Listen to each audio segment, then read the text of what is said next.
From the Gray Man Briefing, this is a summary of recent developments regarding the Second Amendment, cybersecurity, protests, supply chain disruptions, national security, law and order, free speech, censorship, government oversight, and more. Now, for your situational awareness, Super Essie will be reading out the latest update. Get briefs sent in real time at graymanbriefing.com. That's gray with an A. Let's get into it. Today we're going to look at the devastation of Hurricane Helene, escalating war in the Middle East, and a now multi-day port strike and its impact on the supply chain. Also, a George Soros radio station takeover, an FBI whistleblower who's warning citizens to prepare with their neighbors and stock up on food. We're also going to be looking at the government oversight and censorship fronts, but first, let's move into natural disaster briefing. Hurricane Helene became a Category 4 and made landfall in Florida on September 26th. The storm impacted many states to include Florida, Alabama, Georgia, South Carolina, Tennessee, North Carolina, and Kentucky, among others. The National Hurricane Center warned of dangerous storm surges reaching up to 20 feet. Residents in affected areas, particularly in North Carolina, are stranded on their properties. More than 1,000 are expected to be killed, with nearly 200 already confirmed dead. Residents are without power, electricity, water, internet, and cell phone coverage in many areas. Trump surveyed Hurricane Helene damage in Georgia and delivered recovery and emergency materials. He announced talks with Elon Musk and pending deployments of additional Starlink, these are those satellite internet devices, to North Carolina and Tennessee amid the communication disruptions. As of an earlier writing on the briefing, 120 had been confirmed killed as a result of the hurricane. Also in Georgia, looting has begun amid the chaos. It's also happening in Asheville, and they're not really doing much with it. They call the police out, and there's not enough help there to actually make arrests. They just kind of get rid of them. 8 illegal immigrants were reportedly arrested for looting in Georgia. The U.S. Postal Service has suspended services in many regions of North Carolina and Georgia. VP Harris, she left a campaign trail to return to the White House for a briefing, and her and Biden are expected, I believe it's today on the 2nd of October, to go to Georgia and North Carolina to survey the damage. Particularly in North Carolina, as of the early on October 1st, 38 people had been confirmed killed. 2,000 remained unaccounted for as communication systems failed throughout western parts of the state. In addition to that, you had other AT&T and Verizon outages also impacting the comms there. The White House issued a major disaster declaration for North Carolina and some other states. Flooding and road collapses have stranded 5,000 plus citizens. They're isolated literally on their property. They can't leave. Food, fuel, and water resources are in low supply. Citizens have taken to social media to coordinate for civilian assistance for others who are unable to leave their property. And they also want to check on the status of their family that they haven't heard from. 500 plus roads were closed to include I-40. At one point, they got I-40 open only for first responders east of Asheville. They've almost got it open. I meant to say west of Asheville. They've almost got the eastern side of I-40 open for those going to Asheville. But if you look on Google Maps, like, all the roads are closed. It's crazy. 500,000 plus remain without power going into October 1st. Internet access is limited and cellular services disrupted, or in many places just completely out. Cellular providers are deploying trucks with mobile cellular towers and charging stations. Starlink satellite devices have been deployed. Water facilities have been destroyed by flooding. 100,000 Asheville residents are expected to be without water for weeks. Images from the area have been slow to be published due to those internet outages and mainstream media initially not being aware of the severity there. Damaged fiber lines caused a multi-state internet outage. That was with Spectrum, and Spectrum is still having a hard time getting anything put back up. 17,000, this is kind of a separate situation, but also in Georgia, 17,000 were ordered to evacuate following a biolab explosion there. I figure I'd just insert that here while we're talking about Georgia. And the National Hurricane Center is monitoring a number of tropical depressions and other storms, particularly one with a medium chance for a tropical depression to form in the northwest Caribbean, traveling towards the U.S. Gulf Coast, the same area as the last hurricane. One major incident, there was an explosion in Santa Maria, California. An IED was detonated at the Superior Court. It injured 5 people, and a suspect has been detained. The incident remains under investigation. Let's go ahead and shift into global conflict and national security. The Israeli Defense Forces confirmed that Hezbollah leader Hassan Nasrallah was killed in a strike on the group's headquarters in Lebanon. 3 Iranians have been charged by the U.S. Department of Justice for hacking the Trump presidential campaign. This is according to court documents that were just unsealed. The Iranians reside in Iran and work with the Islamic Revolutionary Guard Corps. They are unlikely to be arrested or face charges, but they have been charged. The stolen data was sent to the Biden campaign and multiple media outlets. Most outlets opted not to publish the stolen data, but there are some independent journalists who've been leaking it, particularly on X. And X has been banning them for leaking this content. There was an Iranian assassination plot against Trump. A Pakistani national was indicted for terrorism and murder for hire in connection with that Iranian plot to assassinate former President Trump. It was part of an effort, they say, to destabilize the U.S. Iran launched over 180 ballistic missiles towards Israel. Most were intercepted by Israeli and U.S. defense systems. Some missiles struck military infrastructure and caused fire. There was one reported casualty on the West Bank. It was actually a Palestinian. Israel and the U.S. have vowed consequences. Looks like the U.S. is just going to be issuing more sanctions. 700 soldiers from the Tennessee National Guard were deployed to the Middle East on September 28th, just days after the hurricane. Citizens are questioning why didn't they go help with hurricane relief rather than deploy to the Middle East, but these things are planned well in advance. On September 23rd, NORAD aircraft intercepted a Russian military aircraft in the Alaska ADIZ after a Russian Su-35 was acting unsafe, unprofessional, and endangered all. And Israel also announced they'll deploy IDF soldiers in a limited ground invasion into southern Lebanon. Okay, let's shift into government oversight. Newly released documents revealed that the U.S. Air Force's goal of reducing the number of white males in its officer ranks as part of a broader diversity and inclusion initiative. The documents show a target of reducing white male applicants from 60% down to 43%. This is from some leaked slides, and they want it to be down to 43% by 2029. An FBI whistleblower in Washington, while testifying before Congress, he was a former FBI staff operations specialist. He alleged retaliation efforts for questioning the number of confidential informants involved in the January 6th Capitol riot. He advised citizens to exercise their Second Amendment rights and stock up on supplies.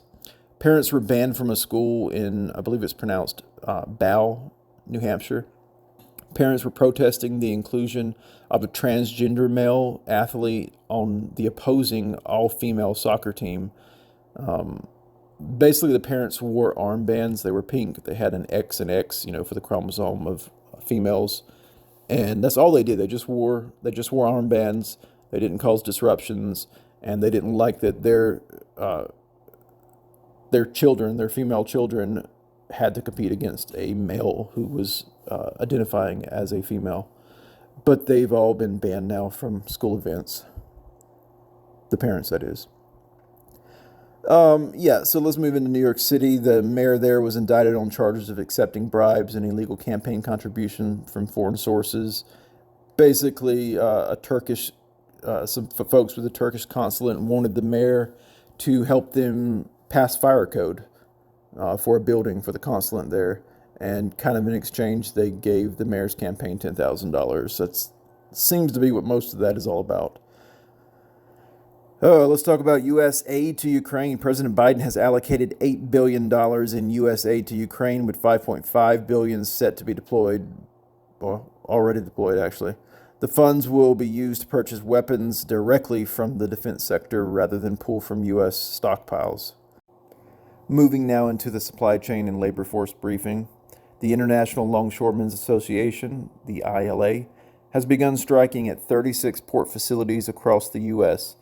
Nearly half of all U.S. shipments have been halted, with each day of strikes resulting in a $4.5 billion economic loss and requiring 6 days to recover from. So for every day there are no ports open, it's going to take at least 6 days to recover, and that will only increase as time persists.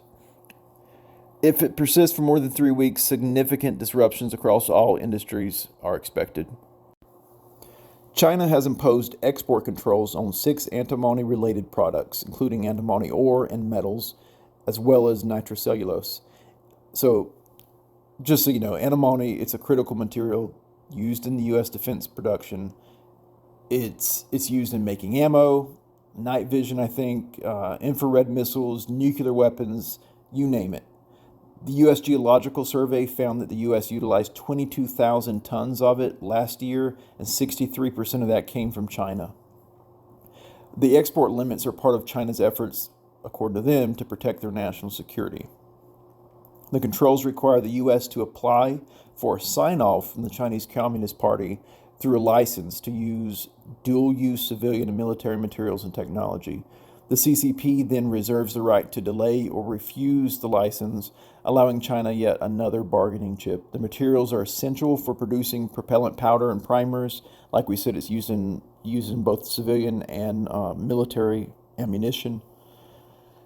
As geopolitical tensions grow in global conflicts, such as the one in Ukraine and Israel, increase demand for ammo, the U.S. may face uncertainty in maintaining sufficient ammunition supplies for both military and civilian sectors unless concessions are made with China or we sever our dependence on China.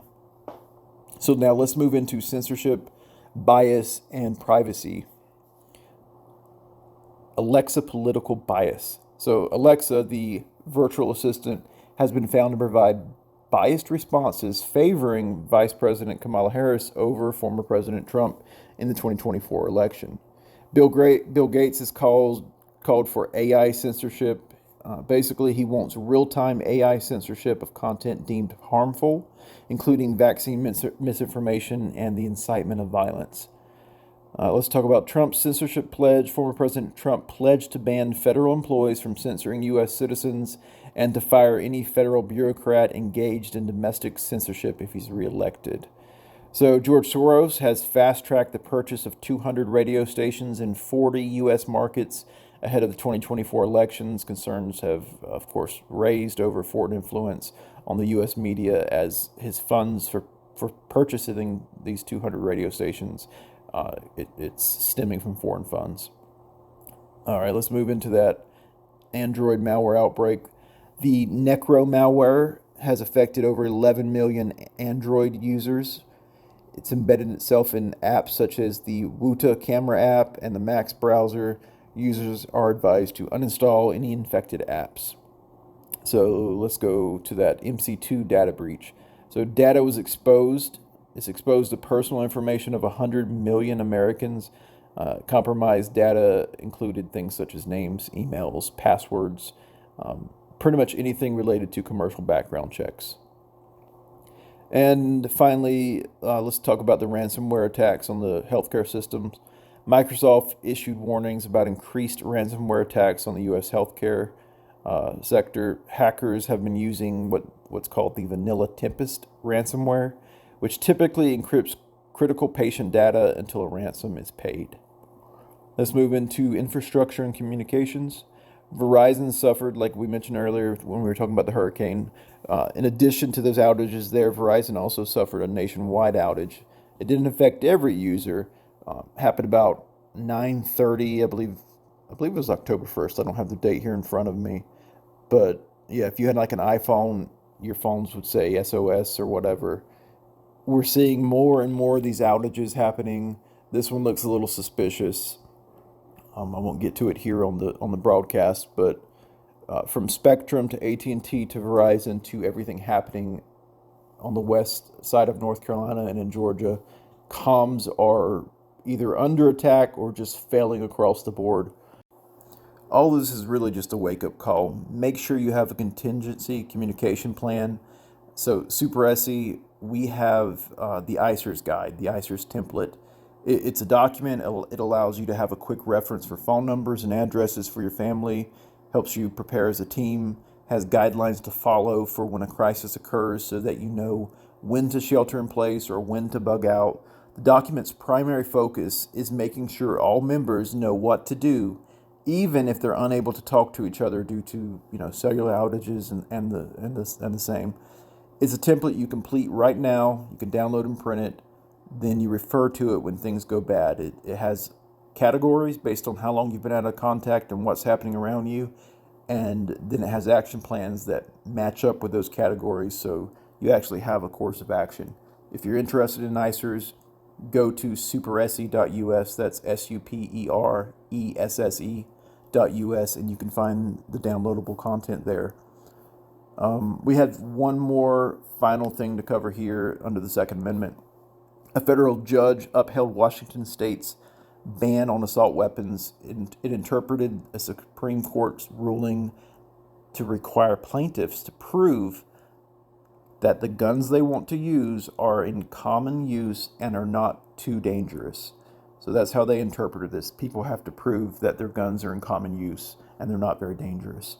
Critics argue that this misreads the Supreme Court, which hasn't limited Second Amendment protections to arms solely for self-defense. The Heller decision recognized a broader right to bear arms for lawful purposes and not just self-defense, but Washington seems to be doing what they want to do here. That is it for this week. Join the news and intel service at graymanbriefing.com for more information. It's $5 a month for these briefs. You're getting sources linked right underneath the briefing. You get analysis in a separate debrief section that helps keep opinion separate from actual raw facts. It's delivered daily on Telegram and Signal, but also weekly. Go to graymanbriefing.com, sign up. Thanks for listening, and as always, remain aware, be vigilant, and stay safe. Get unredacted, real-time briefings sent via email and through the Telegram and Signal apps by joining the Grayman Briefing.